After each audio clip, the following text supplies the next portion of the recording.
My name is Lawrence Diggs. My name is Lawrence Diggs. My name is Lawrence Diggs. Only one is the real Lawrence Diggs. Oh, you can do all kinds of things with vinegar. Athletes. Number 2, snap out of it. Will the real Lawrence Diggs please stand up?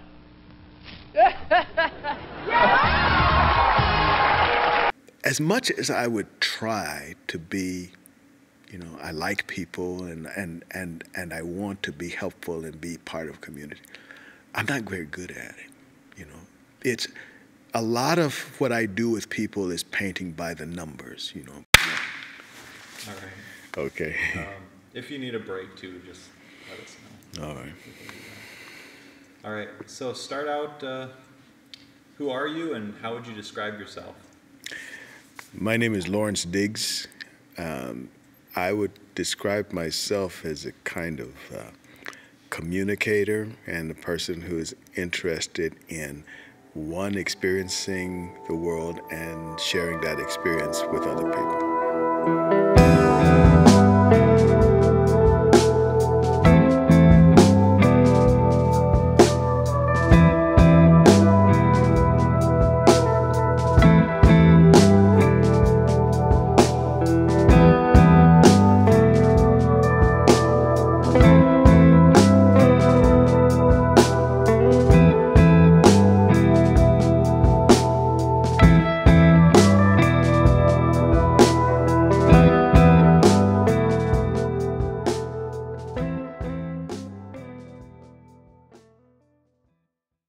And chug it so quick, Exactly, yeah.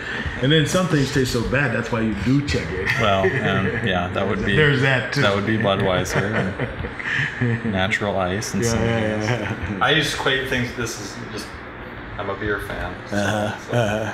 Very.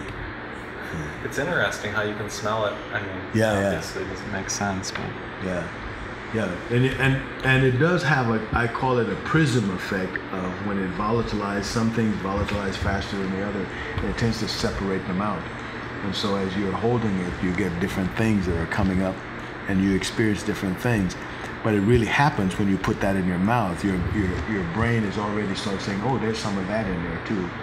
And is that, you know, do I taste that? Do I smell that? Am I experiencing that?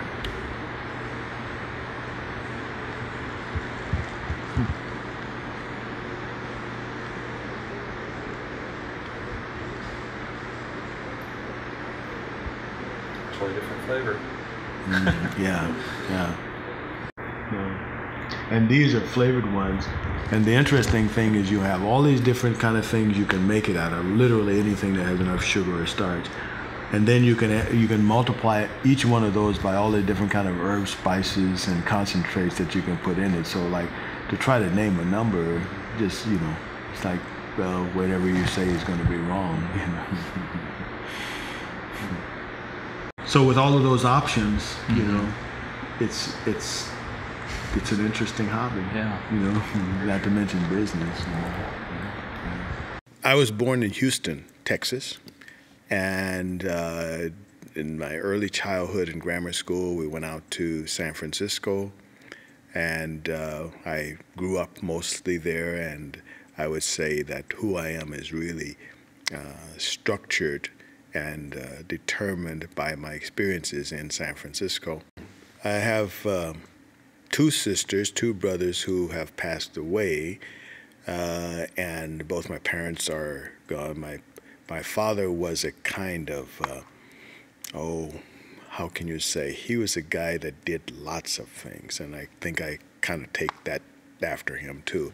He wasn't the kind of guy who believed that you should have, 30 years and a gold watch even in his day. He was a photographer, he was a plumber, he was a carpenter, he was an inventor.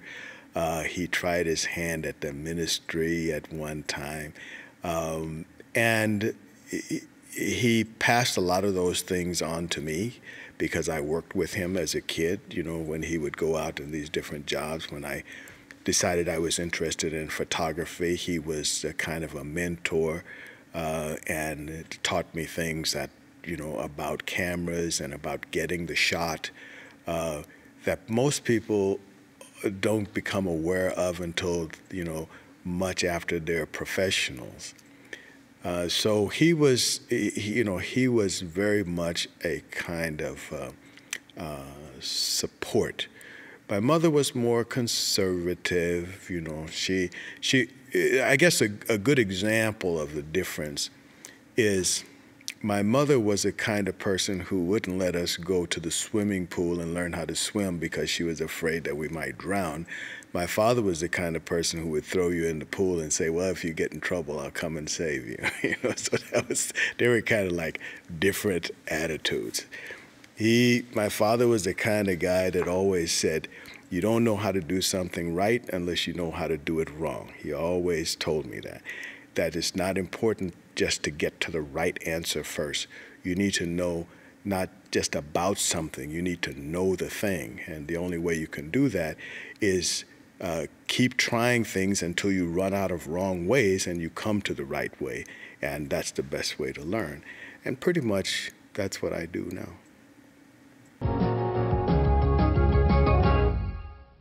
Thanks for joining us this week on Today's Ag. I'm Carrie Law. Well, Roslyn, South Dakota is home to something unique, possibly one of a kind. This little town in northeastern South Dakota has found a place on Main Street for the International Vinegar Museum and a special place in their hearts for the individual known as the Vinegar Man. It's an unlikely place for an internationally known business, but Lawrence Diggs, or otherwise known as the Vinegar Man, thinks Roslyn, South Dakota is the perfect community for the International Vinegar Museum. The International Vinegar Museum is a project that was started by the cities of Roslyn and Eden to help our town to grow, to bring some tourists into town, to bring fresh money into town. So why vinegar?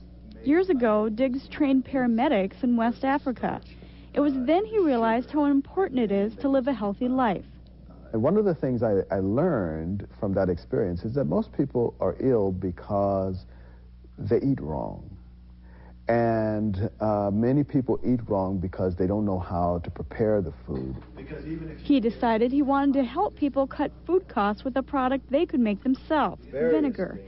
After searching for information on the topic and not finding much, he took on the task of writing a book focusing on vinegar. And so I started collecting information, and you ask enough questions and you publish a book, and before long people start asking you questions and you get the nickname the Vinegar Man. The museum opened just 1 year ago and already is becoming well known around the state. And vinegar seemed the obvious choice. It is the most unlikely kind of museum you could have. And it's one of the most common man-made substances in the world. It probably has a greater home penetration than any other single man-made food product in the world. When you take a look around the museum, you'll find products made in China to some created close to home in Wyoming. And some of those vinegars aren't just used to cook. She always says, well, I really want people to use my vinegar, but I really have the distinct feeling that they're using it for decoration.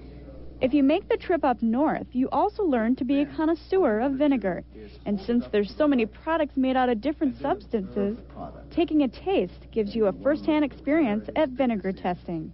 It's a whole different experience. Diggs says he's working with South Dakota State University to create a higher quality grain vinegar to help start up value-added businesses in rural parts of the state.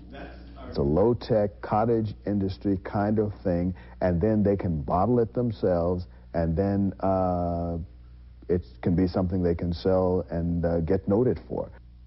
The International Vinegar Museum is open for business Tuesday through Saturday until October. And if you want more information, you can call the Vinegar Man at 1-877-486-0075.